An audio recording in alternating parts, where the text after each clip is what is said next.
मैं तुम्हें एक मेंटल वॉरियर में कन्वर्ट करना चाहता हूँ। जो तुम असली में हो, भगवान के अंश। मैं गारंटी देता हूँ, मुझसे बात करने के बाद, ये वीडियो पूरा देखने के बाद तुम्हारी पॉन या हिलाने की आदत छूट जाएगी। शुरू करते हैं। मैं तुमसे एक बात पूछना चाहता हूँ। अगर तुम सच में वीक होते तो तुम गिल्ट फील ही नहीं करते। वीक लोग गिल्ट फील नहीं करते, अवेयर लोग फील करते हैं। और अगर तुम इस वीडियो पे आए हो, इसका मतलब है तुम अवेयर हो और बस कंफ्यूज्ड हो। आज मैं ये प्रूव करूंगा कि पॉन छोड़ना मुश्किल इसलिए नहीं है क्योंकि तुम कमजोर हो, बल्कि इसलिए मुश्किल है क्योंकि तुम समझ नहीं पाए कि ये काम कैसे करते हैं। पॉन तुम्हें सबसे पहले एक सेंटेंस सिखाता है, जो है मैं कंट्रोल में हूं। तुम खुद से कहते हो मैं एडिक्ट नहीं हूं, बस आदत है, कभी भी छोड़ सकता हूं। और फिर एक दिन तुम छोड़ने का ट्राई करते हो। एक दिन, 2 दिन, 3 दिन, और फिर वापस वही। तुम खुद पे गुस्सा करते हो, पर सच सुनो, पॉन सिर्फ एक हैबिट नहीं बनाता। पॉन धीरे धीरे तुम्हारी आइडेंटिटी का हिस्सा बन जाता है। तुम पॉन नहीं देखते हो, तुम रिलीफ देखते हो। और जब रिलीफ तुम्हारी पहचान बन जाए तो उसे छोड़ना सिर्फ हैबिट तोड़ना नहीं होता, वो खुद से लड़ना होता है। तुम्हारा दिमाग तुम्हारा दुश्मन नहीं है। तुम्हारा दिमाग सिर्फ एक काम करता है, तुम्हें पेन से बचाता है।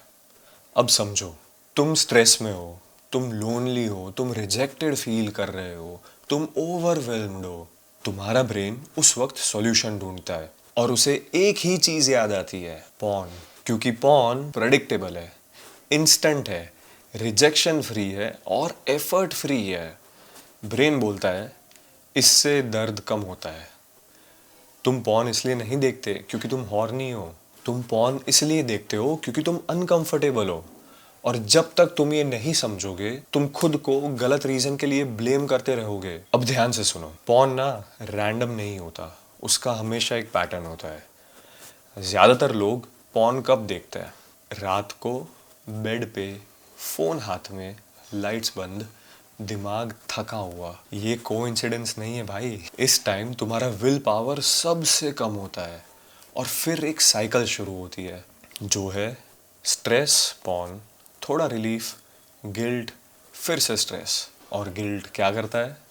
गिल्ट तुम्हें और वीक फील करवाता है। और वीक फील करोगे तो क्या चाहिए? तो फिर चाहिए रिलीफ। और रिलीफ का सबसे इजी रास्ता फिर से पॉन बन जाता है। ये साइकिल तब तक चलती रहेगी जब तक तुम खुद को कमज़ोर समझते रहोगे। बहुत लोग कहते हैं बस स्ट्रॉन्ग बनो, डिसिप्लिन लाओ, कंट्रोल करो। पर सच बोलूं, सिर्फ विल पावर से पॉन छोड़ना ऐसा है जैसे आग में हाथ डाल के कहना मैं स्ट्रांग हूँ।